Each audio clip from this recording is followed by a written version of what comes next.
Good morning, everybody. My name is Jackie Ferrado, and I'm the Community Relations Manager for the WA529 College Savings Plans, which is the Guaranteed Education Tuition Program and the DreamAhead College Investment Plan.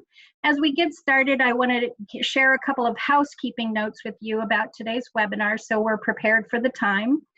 I planned the webinar to last approximately 20 to 30 minutes, which would include time for questions and answers. So feel free to add your questions in the chat box.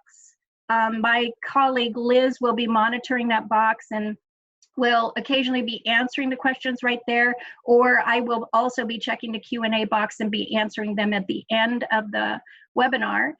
There will be a slide that will give our contact information, so if you prefer, you can always shoot us an email afterwards, or I will have email addresses if you put your questions in the chat bar, and we'll be able to reply back to you via email. So I'm going to do my very best to answer every question before the webinar ends, but in the essence of time, I just wanted to let you know that if we aren't able to answer the question immediately during the webinar time, we will be reaching out to you after the webinar to do that.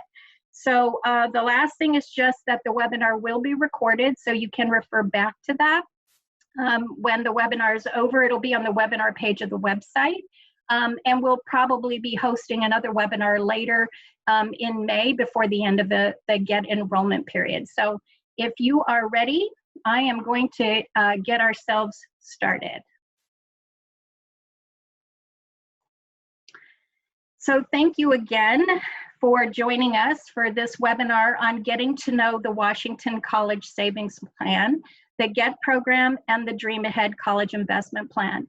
So I'm going to do an overview and highlights of the two programs, GET and DreamAhead, cover some most frequently asked questions. I'm definitely going to cover how 529 plans and financial aid work together, so that helps you in your planning going forward. And then we're going to end the webinar with some tips for saving and other useful information. So 529 plans in general, what are they? And most of the time when I'm meeting with people and we're doing things like this, we've actually done them as like lunch and learns or evening presentations. And this question comes up quite a bit just in wanting to understand what they are. So in general, they are tax-advantaged college savings plans. There are two types of 529 plans, which are prepaid tuition plans and traditional savings plans. Every state in the country sponsors a 529 plan, either having a prepaid plan or savings plans. And in some cases, the state may sponsor both types, like Washington does with the GET program and the DreamAhead investment plan. So no matter which type of 529 plan someone may have, the earnings will grow tax-free and remain tax-free when they're used for qualified educational expenses. Now your students, they're called beneficiaries too, can attend colleges, schools, universities nationwide and abroad, and including registered apprenticeship programs. And those are what are apprenticeship programs that are validated by the U.S. Department of Labor or state apprenticeship agency. So anyone can contribute to a 529 plan. This makes it a really great opportunity for family and friends to make contributions that support a child's educational goals. And finally, account owners can transfer funds between beneficiaries. So for example, if you have two kids in your family and each child has an account, you can transfer between them. So when they're ready for schooling or higher education pursuits, the one student may need more than another. If you yourself decide you want to go back to get some more additional training or go back to college, you can change the beneficiary to be yourself, use some of the funds, and even change it back to the child later on. And then one other example is if your children, you have saved for them, and then they're done using their accounts, and now you have grandchildren, you can also transfer to grandchildren who would make use of that going forward. So eligible expenses, these are typically the tuition and fees at an institution, but also room and board, which is on and off campus, are eligible expenses, books and required supplies. And this past December, the Secure Act was passed that it now allows that up to $10,000 in existing student loan debt can also be paid down using a 529 college savings plan. That's a really exciting new feature. So let's take our first dive into the overview of the GET program. So GET is a prepaid 529 plan, and the one most people know since it's been opened and available since 1998. So with the GET account, there is an initial residency requirement to get the accounts open. That means that either the account owner or the student, who is called a beneficiary, would be living in the state of Washington at the time that you open the account. You can certainly move anytime after that, but typically states that have a prepaid 529 plan will require the residency. Now, there's also an enrollment period. So for the GET program, it's November through May. So we're sitting at coming the end of April already. So our current enrollment period will end on May 31st. 2020, and then we will reopen again on November 1st in 2020 with the next enrollment period. Now, the most unique feature about the GET program is that the value of a GET account is tied to the tuition growth of the highest priced Washington public institution. So that's the University of Washington, or Washington State University, UW and WSU. So the value of your GET account is keeping up with the growth at those two schools. And you may remember that I had mentioned that your student can attend training in colleges and schools anywhere in the country and abroad. The thing to remember with your GET account is that the value is keeping up with UW and WSU, and then you can use those funds as they've grown based on that wherever the student is attending their higher education pursuit. So the GET program works on what's called a unit system. And sometimes this gets confused or misunderstood as being the same thing as credit hours that a student might earn while they're in college, when in fact for us, the unit actually is just a form of measurement. So 100 units represents 1 year of time. Every year, the GET program has a unit price, and this year it's $121 a unit. That price is effective through June 25th of 2020. And what will happen is our committee will meet, and then a new unit price will be established for the upcoming year. So when money is going into an account, families, as you're enrolling, have a chance to choose how you want to be making contributions. We have what we call two payment plans, so to speak. So we've got the lump sum plan and the custom monthly plan. And in some cases, some people do a combination of the two. So a lump sum plan is really an opportunity to just contribute as much money as you want, or as little, at any time that you want to. For example, you might open up an account for 2 children and decide to put $50 or $100 or whatever your choice into an account every month for them. So the current unit price is $121 a unit. So you might not be accumulating a whole unit when you put that $50 a month in, but it is $50. And the goal is to be building up your account by units as often as you can. Those units will equate to a dollar value when they're ready to go to college, and then you'll be able to access that and use that money for expenses, the eligible expenses we talked about, wherever your student is choosing to go. So the lump sum plan will again be the most flexible, where you put in what you want, when you want. Grandparents can be contributing alongside that as well, typically holidays, birthdays, or special occasions, or even monthly. It doesn't have to be any specific time, but the unit price will change from year to year. So you'll want to take a look at the website or be aware of when that pricing is changing. Now, the second contribution plan is called a custom monthly plan, where families actually would decide at the beginning how many units you want to pre-purchase and over how much period of time before your student will need to access it. So for example, you might say, I want to open a 100-unit custom monthly contract, and maybe you have 10 years before the student needs to use it. So you're going to make 120 payments. And based on this year's pricing chart, that would be $132 a month. So on a custom monthly plan, it's very specific. X number of units over X amount of time, and you make that monthly payment every single month. Now, a combination simply means that you're doing that plus extra money may come in, and it is purchasing units or even fractions of units at the lump sum price going along. So I am actually a grandparent who is making payments into nieces, nephews, and grandchildren's accounts, and I just put in any amount I want to every single month, and it's purchasing portions of units. But the goal here is just to be building up that account so the grandkids and kids will have that money later on in the future to pay for expenses wherever they choose to go.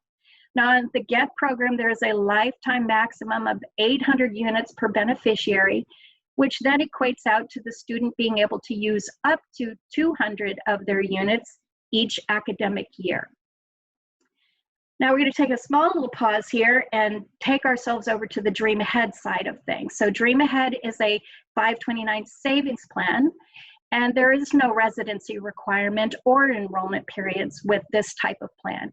Typically, most states actually have this savings type of 529 plans. So it means that anybody from anywhere can open up a DreamAhead account. They don't have to be a resident here. And there is no enrollment period time, so it can be opened at any time during the year. Now, with savings plans, the value of the account is tied to the growth of the investment returns. So much like your 401k is, you are the investor and you're choosing how you want to have your money invested.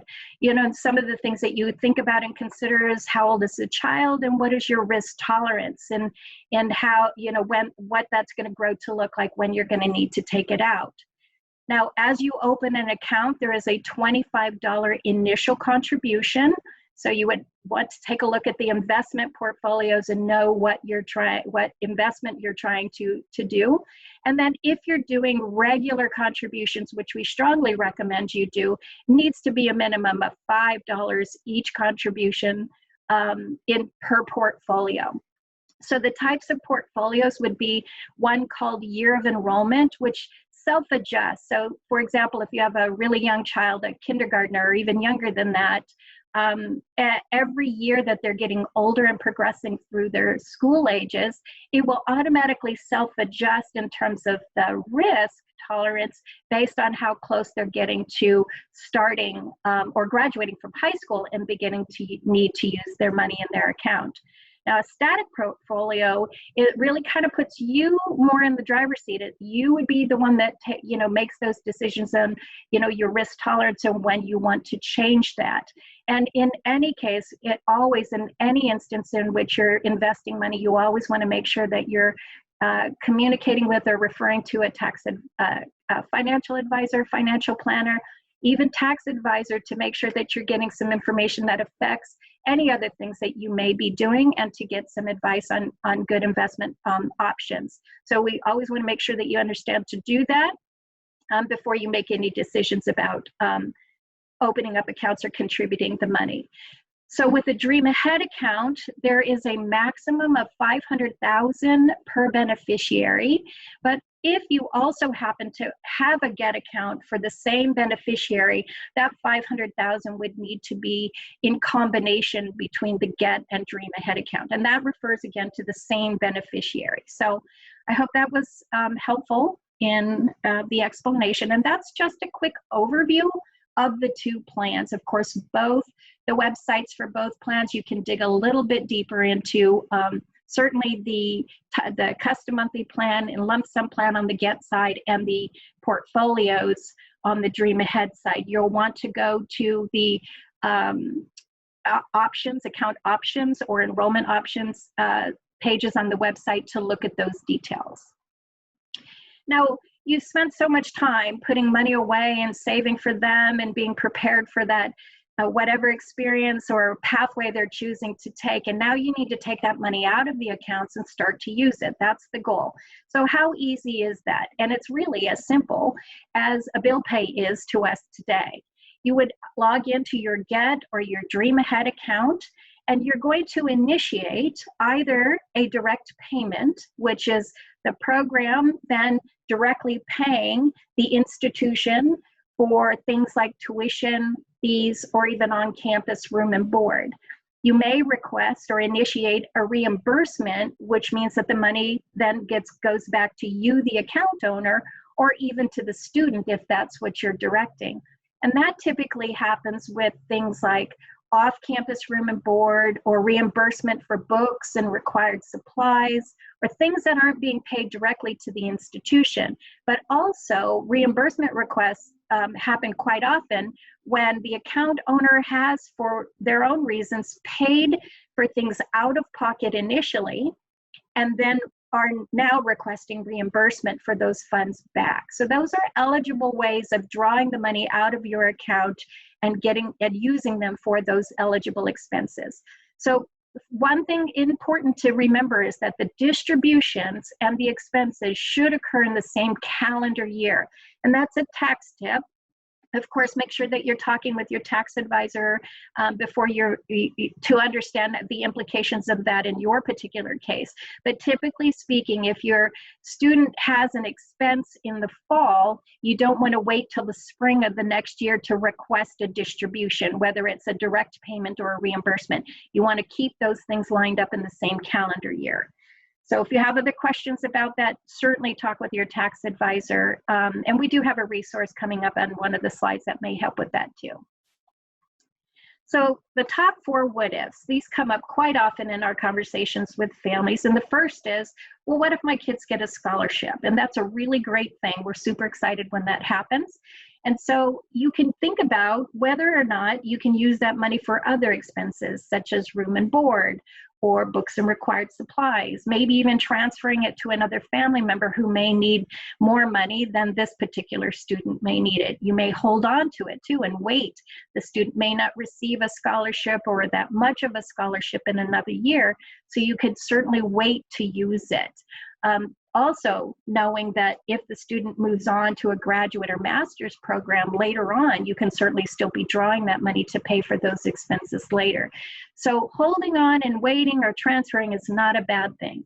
Same thing if your kids say, well, I'm not going to go to college. And I think right here is really where I really want to emphasize that, you know, the understanding of college is not the same today as it was in the past. There are many different pathways to higher education, and that's really what we're talking about, not just a 4-year public or private institution, but community and technical and vocational colleges, or training in those respects for the trades, apprenticeship programs. These are all ways that a student can be drawing money from a 529 plan to pay down expenses, with the whole goal of not being overburdened with debt as they graduate. That's the primary reason these programs exist. So if the student says, well, I'm not going, first thing we suggest is wait. Just wait and see what unfolds, because you don't need to use it right away. You can also transfer it to another family member, and most certainly in any of these instances, you can also request a refund. Main thing we would always have you do first and foremost before requesting a refund is to take a look at the cancellation and refund policy for the plan that you have, so that you're aware of what circumstances will follow that refund. Typically speaking, the only time that you will be paying taxes on a 529 plan, on the earnings that you have in a 529 plan, is if you refunded or you use the money for ineligible expenses at a non-qualified institution. So those are things you're going to want to be sure you know first before requesting the refund. And we can help you out with that. Lots of resources on both websites with a copy of the refund policy so that you can read through that. Now, if your family moves out of state, you can still contribute and use as if you were still living here. The thing to remember, particularly about the GET program, is remembering that the value of the account is keeping up with the UW and WSU's tuition, not another state. So you can be living anywhere and still have access to that and use it wherever your kids are going. So if your family situation changes as well, you know, you can consider leaving it, changing your plan. In fact, we'll be having a webinar coming up next week for families who have custom monthly plans, and maybe looking at some different options for how to adjust that, especially during this current health situation that we're in, if there are things that you need to do differently. And our contact center staff will be able to help you understand what kinds of options are available to you based on the account that you have. So I would really encourage you, if something like that happens, to reach out to your plan representatives and let them walk you through some options that will be helpful for you. So we're going to move next into talking a little bit about financial aid. And the reason I want to do that is because oftentimes there's been some common misconceptions about saving money and a student's opportunity for financial aid. I've heard things like, well, my student won't qualify for financial aid if I save money. Or others have said things like, well, I can't save enough, so why should I bother? And other times families will say, I've saved too much. And so I want to just cover the fact that financial aid is actually not just one thing. Many of you probably know that and understand that. But just for clarity, it consists of four main categories. So there are grants, scholarships, work study, and then of course loans. And within each of these, there may be federal, state, institutional, and even private options. And when it's time for your student to apply for their training or college or institution that they're going to pursue after high school, and they're going to be looking at considering how am I going to be paying for this, they may be drawing money and resources from either all of these categories or a few of these categories to pay for those expenses. Now, what we're bringing into the formula is the savings component. Whether you're saving in a 529 plan or any other way, any savings you do actually will offset the loan portion of that. So what you save means the student borrows less. So we're back to that initial thing I was talking about, where saving what you can is really helping the student not be overburdened with student loan debt.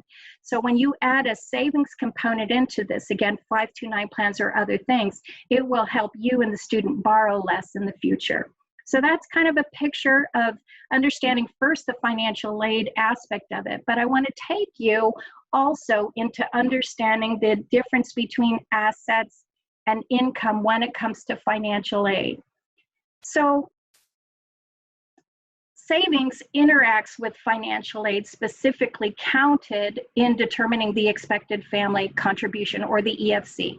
So the EFC determines by a formula how much need-based aid a student is qualified to receive.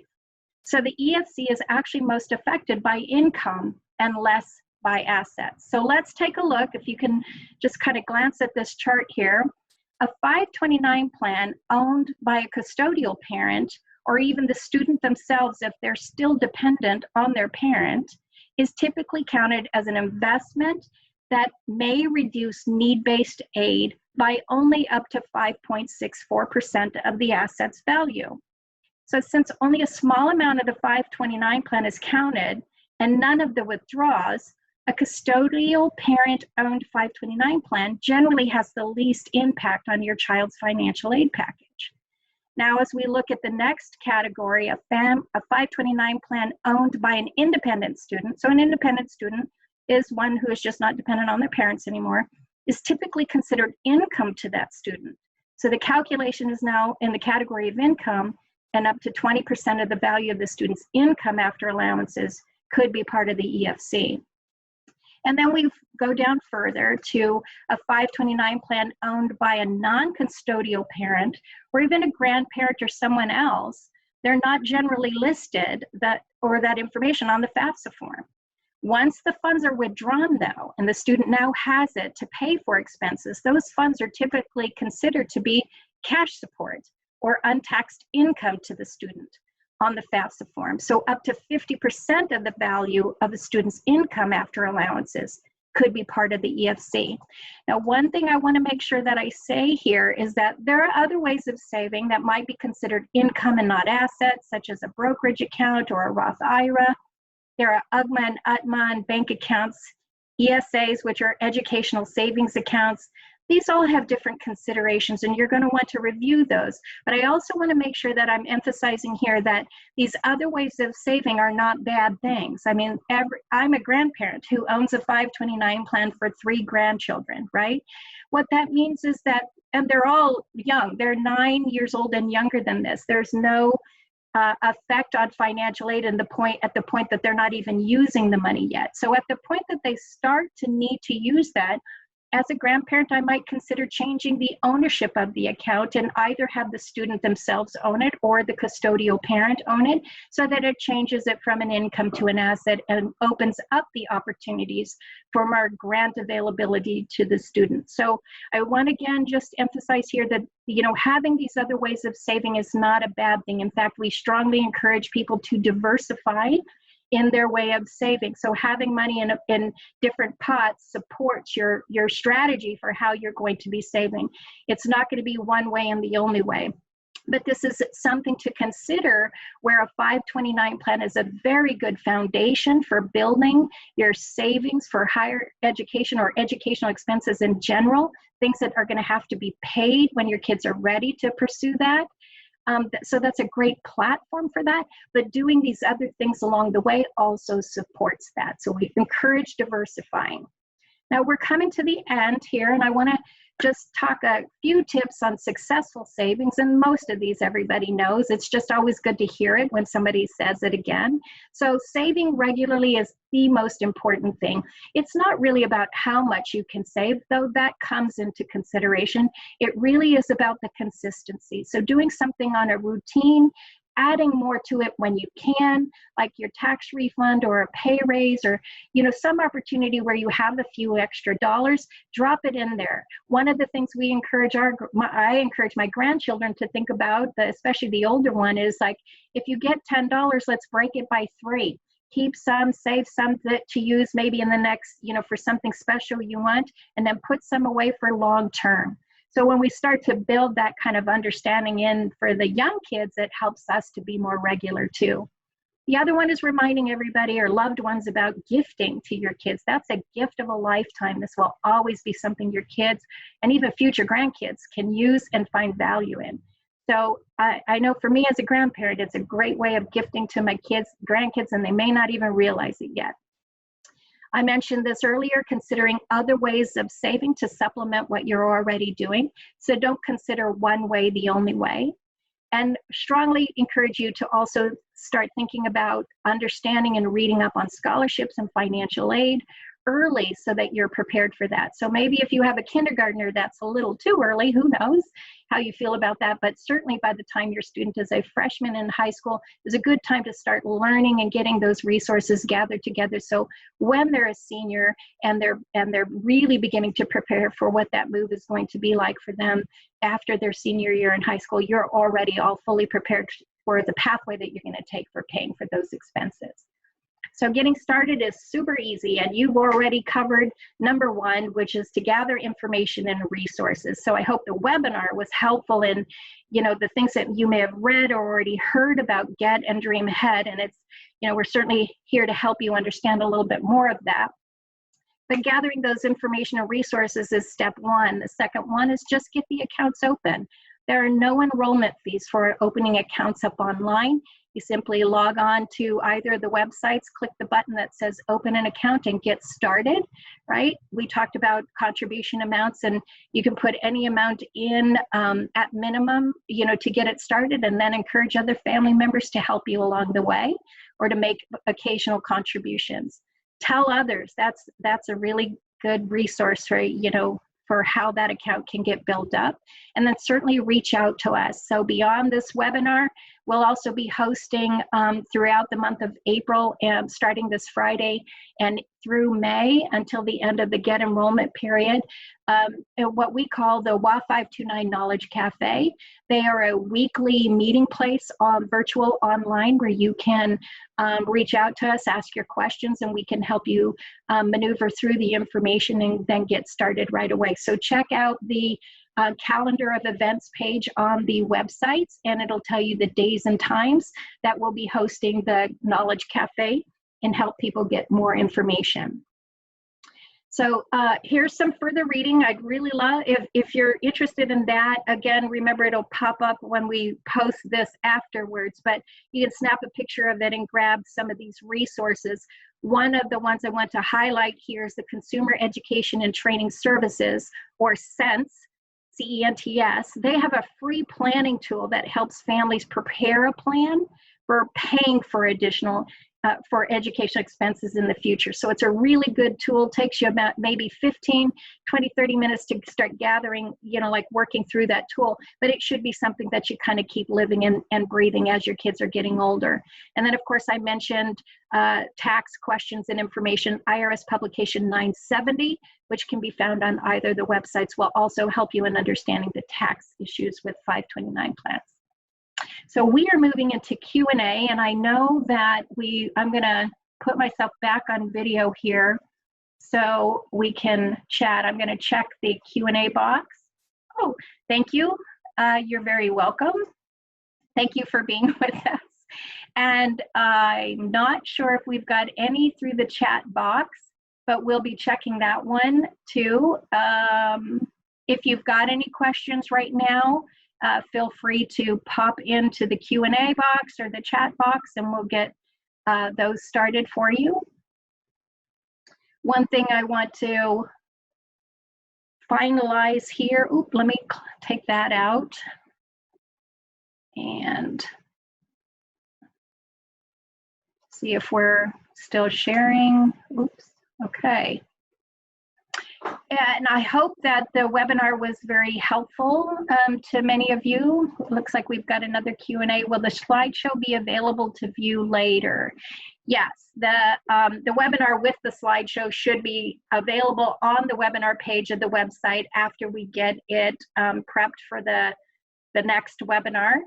So keep an eye on the webinar page of the, specifically the GET website. You'll see that in the webinar page, and then on the DreamAhead side, I believe it's under the contacts page. So thank you for asking. And if no one has any additional questions, we are happy to say that I think that worked well. And I appreciate you all being here. Thank you again for joining us.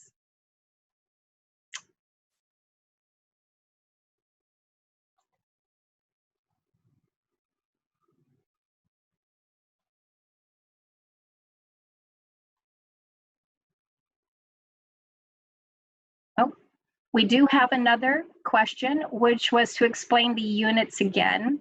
So if you're all still there, I'm going to go back to the slide, actually see if we can get that back up again.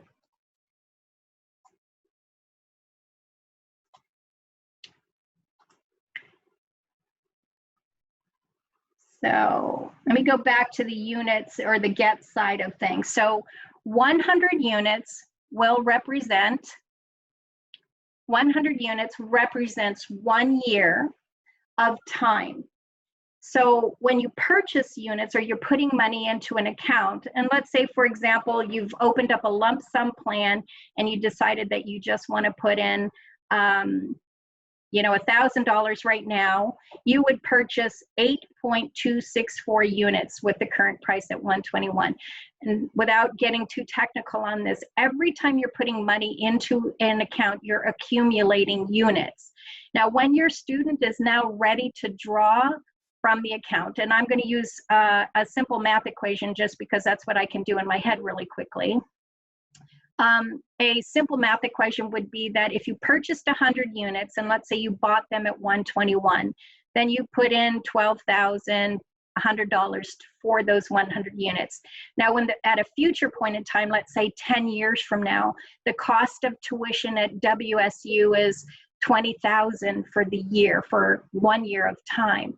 Then your units that you paid $12,100 for those 100 units will now be worth $20,000 in that particular scenario, because that's what tuition increased to for 1 year. So now there is your pot of $20,000, and wherever your student may be attending, taking training, college classes, you can be drawing from this $20,000 to pay down or pay for expenses that they're they're going to get. Now, the key to this is that what will tuition be year after year after year? And we don't know today what it will even be tomorrow or the year after. And so with the GET program, the value of the account will keep pace with the tuition growth. It may not always be high. Tuition may only grow 2 or 5%, but over the last 20 years, we have seen any numbers between 3% and even 20%, and that will vary from time to time. But the beauty of the GET account is that the younger the child is, that you're putting money in, and as it's growing and tuition is increasing year after year after year, there comes a point in time where you would stop contributing to that one, because now they're so close to college that you maybe are buying units at a price that won't give you a greater return later on in the future. So potentially you stop at some point and then start heavily contributing maybe to like a DreamAhead type of account, where your investments now are turning over a lot quicker than that, and you're drawing from both types. I hope that was helpful in what you intended for the question.